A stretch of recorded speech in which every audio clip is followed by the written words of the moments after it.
दैनिक छत्तीसगढ़ के जम्मू संगवारी और भाई बहनी मल्ला जय जोहार नमस्कार। दैनिक छत्तीसगढ़ चैनल देखना शुरू कर चुके हैं आप और छत्तीसगढ़ प्रदेश की आज की तमाम सभी महत्वपूर्ण बड़ी खबरों की शुरुआत चैनल को सब्सक्राइब करने के साथ। छत्तीसगढ़ में अवैध तरीके से रह रहे लोगों की तलाशी जारी है। पहलगाम अटैक के बाद अब दुर्ग में सुबह तड़के दबिश दी गई। बता दें, पहलगाम अटैक के बाद छत्तीसगढ़ में भी पुलिस का सर्चिंग अभियान काफी तेज हो चला है। जहां बात करें तो पुलिस न सिर्फ पाकिस्तानी बल्कि अवैध तरीके से रह रहे सभी लोगों की तलाशी ले रही है।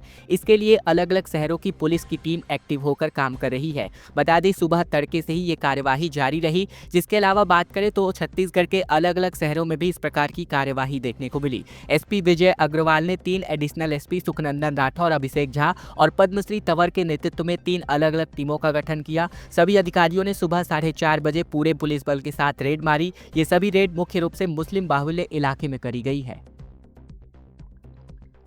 6 लाख सरकारी कर्मचारियों को छत्तीसगढ़ में फायदा होने जा रहा है। कर्मचारियों की कुंडली अब मोबाइल ऐप पर है। फाइलें पलटने का झंझट अब पूरी तरीके से खत्म होने वाला है। सेवानिवृत्ति से लेकर पदोन्नति वेतन विसंगति में कोई दिक्कत अब नहीं होने वाली है। प्रदेश के तकरीबन 6 लाख सरकारी कर्मचारियों की सीआर के लिए फाइलें पलटने का झंझट पूरी तरीके से खत्म हो गया है। बता दें, कर्मचारियों की प्रोफाइल अब एम्प्लॉय कॉर्नर मोबाइल ऐप पर अपडेट होगी। ऐसा होने पर सेवानिवृत्ति साथ ही पदोन्नति वेतन विसंगति के वक्त कोई भी परेशानी नहीं होगी। नई व्यवस्था के अनुसार अब कर्मचारियों की प्रोफाइल कार्मिक संपदा के पोर्टल पर लोड और अपडेट करनी होगी। इसके लिए एम्प्लॉय कॉर्नर ऐप और एम्प्लॉय कॉर्नर पोर्टल बनाया गया है। संचालनालय, कोष एवं लेखा की इस नई व्यवस्था को तत्काल भी लागू किया जा रहा है। कर्मचारियों की तमाम कुंडली सारे रिकॉर्ड अपडेट रखने में अब इसके वजह से एक बड़ी अब मदद मिलने वाली है। रायपुर, बिलासपुर समेत कई जगहों पर तेज बारिश बीते दिन देखने को मिली, जहां वेस्टर्न डिस्टर्बेंस की वजह से 2 दिनों तक यहां पर मौसम बदला रहने की उम्मीद है। छत्तीसगढ़ में पश्चिमी विक्षोभ के असर की वजह से मौसम बदल चुका है। रायपुर, बिलासपुर समेत कई हिस्सों में रविवार को झमाझम बारिश हुई। मौसम विज्ञान विभाग ने 17 जिलों के लिए येलो और सरगुजा बस्तर संभाग के लिए ऑरेंज अलर्ट जारी किया है बारिश को लेकर, जहाँ 28 अप्रैल तक मौसम ऐसे ही रहने की संभावना बताई गई है। मौसम वैज्ञानिकों के मुताबिक मौसम में हुए इस बदलाव की वजह से अधिकतम तापमान में 4 से 5 डिग्री तक की गिरावट हुई है, जिससे लोगों को गर्मी से थोड़ी बहुत राहत मिली है। इसके अलावा बात करें तो खैरागढ़, छुईखदान, गड़ई, महासमुंद, बलौदाबाजार, राजनांदगांव, रायपुर, दुर्ग, कोरबा, रायगढ़, जांजगीर चांपा, सक्ती, इसके अलावा मोहला, मानपुर, अंबागढ़, चौकी और साथ ही धमतरी, गरियाबंद, कबीरधाम, बेमेतरा में ऑरेंज अलर्ट जारी किया गया है आंधी और बारिश को लेकर। छत्तीसगढ़ में महादेव सट्टा ऐप मामले में ईओडब्ल्यू, ईडी और सीबीआई की कार्यवाही के बाद भी धड़ल्ले से सट्टा जारी है महादेव सट्टा ऐप की। बता दें, पुलिस ने शनिवार को दिल्ली में छापा मार करके महादेव सट्टे से जुड़े तकरीबन आधा दर्जन सट्टोरियों को पकड़ा है, जिन्हें रायपुर लाया जा रहा है। महादेव सट्टा ऐप खिलाने और खेलने वालों के खिलाफ पुलिस के अलावा एसीबी, ईओडब्ल्यू, ईडी और सीबीआई की ताबड़तोड़ कार्यवाही जारी है। इसके बाद भी सट्टे का ऑनलाइन नेटवर्क बेखौफ तरीके से चलाया जा रहा है। सोशल मीडिया और मैसेंजर ऐप के जरिए अलग अलग प्लेटफॉर्म में आसानी से आईडी और पासवर्ड मिल जा रहा है, जिससे रोज करोड़ों रुपए का दांव लगातार लगता नजर आ रहा है। खबर रायगढ़ से, जहां सड़क हादसे में 3 युवकों की जान चली गई। पेड़ से इनकी बाइक जा टकराई, 2 का सिर फट गया। बता दें, छत्तीसगढ़ के रायगढ़ जिले में 2 अलग अलग सड़क हादसे में कुल 3 लोगों की दर्दनाक हादसे में जान चली गई। तेज रफ्तार बाइक पेड़ से जा टकराई, जिसमें नाबालिग समेत कुल 2 लोगों की सिर फटने की वजह से जान चली गई। बताया जा रहा है कि एक दिन पहले ही हेलमेट लगाने की समझाइश देने के लिए चौपाल लगाई गई थी। पहली घटना शनिवार शाम धर्मजयगढ़ थाना इलाके की है। इसके अलावा बात करें दूसरी घटना की, तो यहाँ पर इस प्रकार की घटना लगातार बढ़ते जा रहे हैं। बता दें, तेज रफ्तार बाइक बेकाबू हो गई। तपन ढाबा के आगे मोड़ पर बाइक सड़क से नीचे उतरते हुए पेड़ से जा टकराई और टक्कर इतनी जोरदार थी कि 2 लोगों के सिर फट गए। छत्तीसगढ़ के बिलासपुर तिफरा बस स्टैंड में 67 अवैध दुकानों को हटाया गया। नाली और आवागमन मार्ग पर बने भोजनालय और चाय नाश्ते की दुकानों को तोड़ा गया। बिलासपुर के तिफरा स्थित नए बस स्टैंड में नगर निगम की कार्यवाही की। निगम ने अतिक्रमण निवारण दस्ते ने सुबह से कार्यवाही में तकरीबन 67 अवैध दुकानों को हटाया। इन दुकानों में भोजनालय, फल, चाय नाश्ते की दुकानें शामिल थी। जोन कमिश्नर प्रवेश कश्यप ने बताया कि यह कार्यवाही बस स्टैंड के सुधार कार्यक्रम का एक हिस्सा है। बस स्टैंड के पहले सीआईडीसी के अधीन था और 26 अप्रैल 2022 को इसका आधिपत्य नगर निगम को मिला है। दुकानदारों ने नालियों के ऊपर आवागमन को मार्ग पर अवैध कब्जे कर रखे थे, जिससे वाहनों की आवाजाही में दिक्कतों का सामना करना पड़ता था, जिस वजह से ये कार्यवाही देखने को मिली। छत्तीसगढ़ के रायपुर में महादेव घाट कॉरिडोर का काम जल्दी शुरू होने वाला है। विधायक और मेयर ने प्रोजेक्ट का प्रेजेंटेशन देखा। ऐतिहासिक और धार्मिक महत्व को देख करके इसकी ड्राइंग डिजाइन तैयार करी गई है। राजधानी के प्राचीन महादेव घाट का स्वरूप अब जल्दी बदलने वाला है। उज्जैन के महाकाल कॉरिडोर की तर्ज पर रायपुर में महादेव कॉरिडोर का निर्माण कार्य जल्दी शुरू होगा। तकरीबन 20 करोड़ रुपए की लागत से इस कॉरिडोर को धार्मिक और पर्यटन को ध्यान में रखते हुए डेवलप करने की तैयारी है। बता दें, रविवार को रायपुर पश्चिम विधायक राजेश मूरत, रायपुर नगर निगम की मेयर मीनल चौबे, सभापति सूर्यकांत राठौर और निगम कमिश्नर विश्वदीप समेत कई निगम के अधिकारी और महादेव कॉरिडोर के प्रेजेंटेशन को देखते नजर आए, जिसमें इस निर्माण की पूरी जानकारी और ड्राइंग डिजाइन तैयार करी गई है। छत्तीसगढ़ में राज्य में बता दें, जल्द ही नलकूप खनन को लेकर के एक बहुत ही बड़ा प्रोजेक्ट चलने वाला है। छत्तीसगढ़ के उप मुख्यमंत्री अरुण साव ने भीषण गर्मी को देखते हुए विधायकों से प्राप्त नलकूप खनन और हैंडपंप स्थापना के प्रस्तावों पर कार्यवाही करने का निर्देश जारी किया है। इसके लिए उन्होंने लोक स्वास्थ्य यांत्रिकी विभाग के प्रमुख अभियंता को खास तौर पर निर्देशित किया है। डिप्टी सीएम के निर्देश के बाद पीएचई ने विधायकों के प्राप्त प्रस्तावों पर प्राथमिकता तय करते हुए प्रदेश भर में 500 नलकूपों के खनन और हैंडपंप स्थापना के लिए त्वरित कार्यवाही करने का निर्णय किया है। बता दें कि भीषण गर्मी के मद्देनजर कई गांवों में जलस्तर गिरने के कारण जल संकट की स्थिति बन रही है और ऐसे में गांवों में स्थापित पेयजल व्यवस्था में लगातार कठिनाई भी दिखाई दे रही है, जिसे देखते हुए भूजल स्तर गिरने की वजह से प्रभावित जितने भी विकासखंड है, यहां पर नलकूप खनन का कार्य सरकारी मद पर किया जाएगा। बिलासपुर में 300 से अधिक संदिग्ध संदेहियों को पकड़ा गया। पश्चिम बंगाल यूपी के रहने वाले थे सभी। पुलिस अब आपराधिक रिकॉर्ड की जांच कर रही है। बिलासपुर में रविवार को 300 से अधिक संदेहियों की पुलिस ने हिरासत में पकड़ करके सघन पूछताछ की है। अधिकांश संदेही पश्चिम बंगाल के मुर्शिदाबाद, उत्तर 24 परगना और मिदनापुर साथ ही यूपी के विभिन्न जिलों से बिलासपुर आए हुए हैं। इनके आपराधिक रिकॉर्ड की पड़ताल ICJS पोर्टल से की जा रही है। बता दें कि शहर में कानून व्यवस्था को और अधिक सुदृढ़ बनाने, आपराधिक तत्वों पर कंट्रोल करने के उद्देश्य से बिलासपुर पुलिस ने विशेष चेकिंग अभियान कराना शुरू कर दिया है। बाहरी राज्यों से आए हुए संदिग्ध व्यक्तियों और गुंडे बदमाशों पर सघन निगरानी की जा रही है। SSP रजनेश सिंह के निर्देशन और ASP राजेंद्र कुमार जायसवाल के नेतृत्व में ये अभियान चलाया जा रहा है।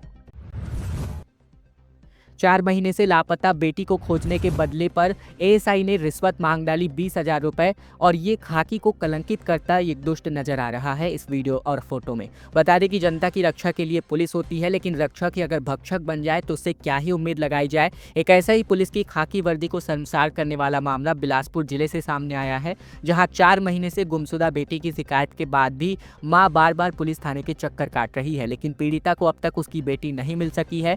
बेटी को खोजने के लिए महिला से रिश्वत मांगते हुए एक असुर का वीडियो सामने आया है। पीड़िता ने ASI पर तकरीबन 30,000 रुपए मांगने का आरोप लगाया है, जिसका वीडियो भी अब सोशल मीडिया पर जमकर वायरल है। ऑपरेशन लंबा खींचने वाला है। बता दें, छत्तीसगढ़ में नक्सलियों के पास 1 महीने का राशन और पानी अभी उपलब्ध है। नक्सलियों के खिलाफ लगातार छठे दिन भी करे गुट्टा की पहाड़ी पर अभियान जारी रहा, जहां फोर्स ने शिकंजा कस लिया है और वे धीरे धीरे आगे बढ़ रहे हैं। फोर्स पहाड़ी के एक हिस्से में जा पहुंची है, जहां एक गुफा में उनकी मौजूदगी के निशान पाए गए हैं। गुफा इतनी बड़ी है कि उसमें 1000 से ज्यादा लोग जमा हो सकते हैं। सूत्रों का कहना है कि नक्सलियों के पास इस समय लगभग 1 माह का रसद है, पानी की व्यवस्था भी है और नक्सलियों के सामने अब मरो या सरेंडर करो की स्थितियां भी बन गई है। सूत्रों का कहना है कि करे गुट्टा की पहाड़ी पर सेंट्रल कमेटी मेंबर यानी CCM मारवी हिड़मा के अलावा अन्य CCM दामोदर, बंडी प्रकाश, आजाद, चंद्रदाता और साथ ही जय सुजाता, इसके अलावा बात करें कट्टा रामचंद्र रेड्डी जो कि नक्सली बड़े लीडर्स हैं, ये सभी नक्सलियों के थिंक टैंक माने जाते हैं और ये भी बड़ी संख्या में इस पहाड़ियों पर मौजूद हो सकते हैं। फूड पॉइजनिंग के मामले में अब 79 भर्ती मरीजों को तकरीबन 50 मरीजों को डिस्चार्ज कर दिया गया। हालांकि स्वास्थ्य विभाग ने अभी भी अलर्ट जारी किया हुआ है। छत्तीसगढ़ के बिलासपुर जिले के तुर्काडीह गांव में फूड पॉइजनिंग का मामला सामने आया था, जहां सिम्स अस्पताल में 79 मरीजों के लिए इलाज के लिए भर्ती कराया गया था, जिनमें से तकरीबन 50 लोगों को डिस्चार्ज किया गया है।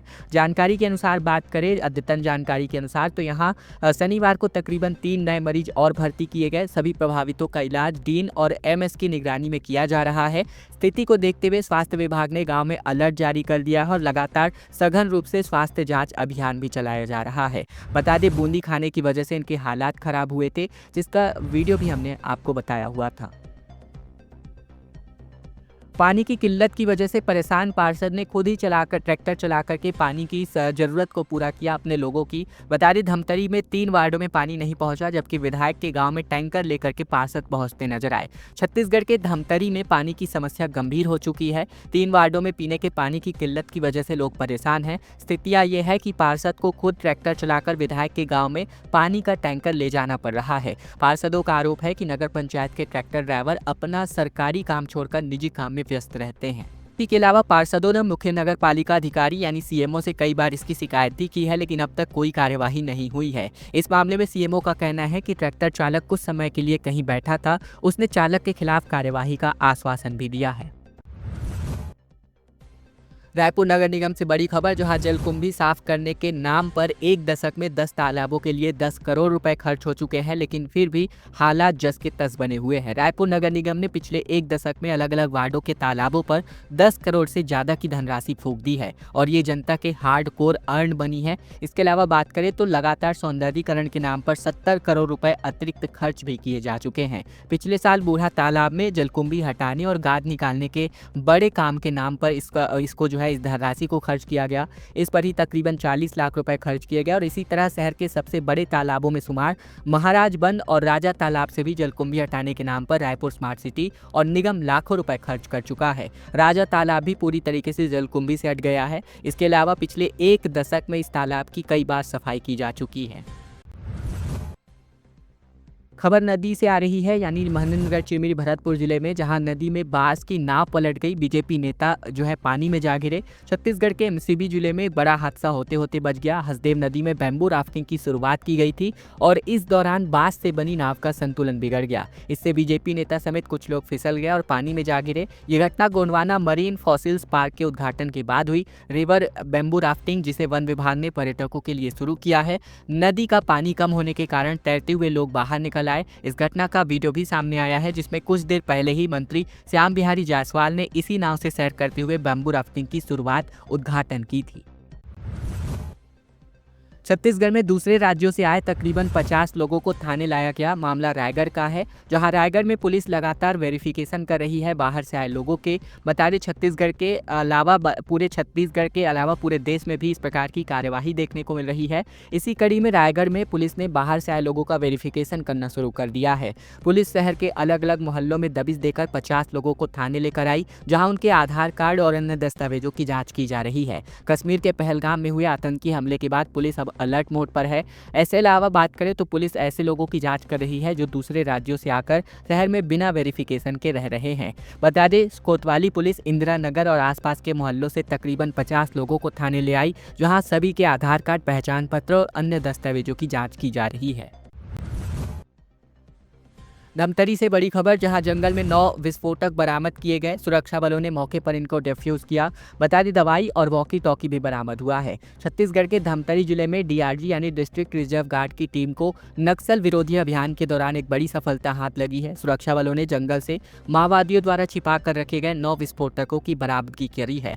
बता दी सुरक्षा बलों ने इस मौके पर सभी विस्फोटक को डिफ्यूज कर दिया। वहाँ इसके अलावा टीम को तलाशी के दौरान नक्सलियों द्वारा छोड़ी गई दवाइयाँ और वॉकी टॉकी भी बरामद हुआ है। नक्सलियों ने विस्फोटकों और अन्य सामग्रियों को डंप किया हुआ था, जहां पुलिस ने इस मामले में अज्ञात नक्सलियों के खिलाफ मामला दर्ज कर लिया है और जांच जारी है।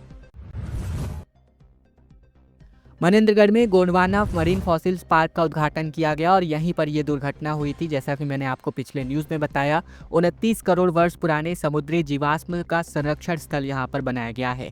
मनेंद्रगढ़ के आमा खेरवा क्षेत्र में गोंडवाना मरीन फॉसिल्स पार्क का लोकार्पण किया गया बीते दिन, जहां छत्तीसगढ़ के स्वास्थ्य मंत्री जायसवाल ने पार्क का उद्घाटन किया। इसी के साथ ही स्वास्थ्य मंत्री ने झगड़ाखांड स्थित खेल परिसर में कई स्वास्थ्य परियोजनाओं का भूमि पूजन किया, जिसमें शासकीय चिकित्सा महाविद्यालय में नए विभागों और सामुदायिक स्वास्थ्य केंद्र को 220 बिस्तर वाले सिविल अस्पताल में अपग्रेड करने की योजना शामिल है।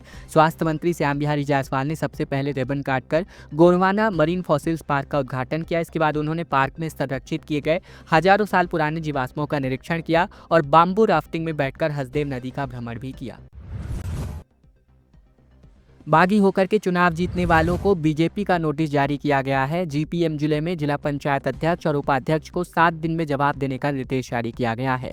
छत्तीसगढ़ में भारतीय जनता पार्टी ने गौरेला पेंड्रा मरवाही जिले से पार्टी विरोधी गतिविधियों के कारण कार्यवाही करी है। जिला पंचायत अध्यक्ष समीरा पैकरा और उपाध्यक्ष उपेंद्र बहादुर सिंह को कारण बताओ नोटिस जारी किया गया है। बीजेपी के प्रदेश अध्यक्ष किरण देव के निर्देश पर यह नोटिस जारी किया गया है। प्रदेश महामंत्री और मुख्यालय प्रभारी जगदीश रामू रोहरा ने यह नोटिस जारी किया है। दोनों नेताओं ने जिला पंचायत चुनाव में पार्टी के आधिकारिक उम्मीदवारों के खिलाफ बागी प्रत्याशी के रूप में चुनाव लड़ा था। पार्टी ने इसे अनुशासनात्मक उल्लंघन माना है और दोनों नेताओं को 7 दिन के भीतर अपना पक्ष रखने का निर्देश जारी किया गया है। समय सीमा में जवाब नहीं देने पर उनकी पार्टी की प्राथमिक सदस्यता 6 वर्षों के लिए समाप्त कर दी गई है। प्रधानमंत्री मोदी को दंतेवाड़ा का साइंस सेंटर पसंद आया, जहां इन्होंने कहा जहां कभी हिंसा का साया था वहां बच्चे टेक्नोलॉजी और इनोवेशन के लिए आगे आ रहे हैं। प्रधानमंत्री मोदी ने अपने मन की बात कार्यक्रम के 121वीं एपिसोड में छत्तीसगढ़ के दंतेवाड़ा के साइंस सेंटर का जिक्र किया, जहां उन्होंने सराहना करते हुए कहा कि आज भारत की युवा तेजी से साइंस, टेक्नोलॉजी और इनोवेशन की दिशा में आगे बढ़ रहे हैं। जो इलाका कभी पिछड़ेपन और हिंसा के लिए पहचाने जाते थे, अब नवाचार का केंद्र बन रहे हैं। जहाँ कभी हिंसा और अशांति का साया था, आज वहां के बच्चे विज्ञान और तकनीक के क्षेत्र में नए नए प्रयोग कर रहे हैं। बता दें कि प्रधानमंत्री मोदी ने पहलगाम हमले का भी उल्लेख किया और कहा कि देश के लोगों का खून खौल रहा है, पीड़ित परिजनों को न्याय जरूर मिलेगा। खबरों का सिलसिला दोस्तों बस यही तक का था। अगर आपको यह वीडियो पसंद आया है तो वीडियो जरूर से लाइक कर दीजिएगा। चैनल पर अब तक नए हैं यानी आपको चैनल सब्सक्राइब जरूर कर लेना है, ताकि छत्तीसगढ़ की प्रदेश की तमाम बड़ी खबरें ठीक इसी प्रकार रोजाना हम आप तक पहुंचा सके। धन्यवाद। जय जोहार। नमस्कार।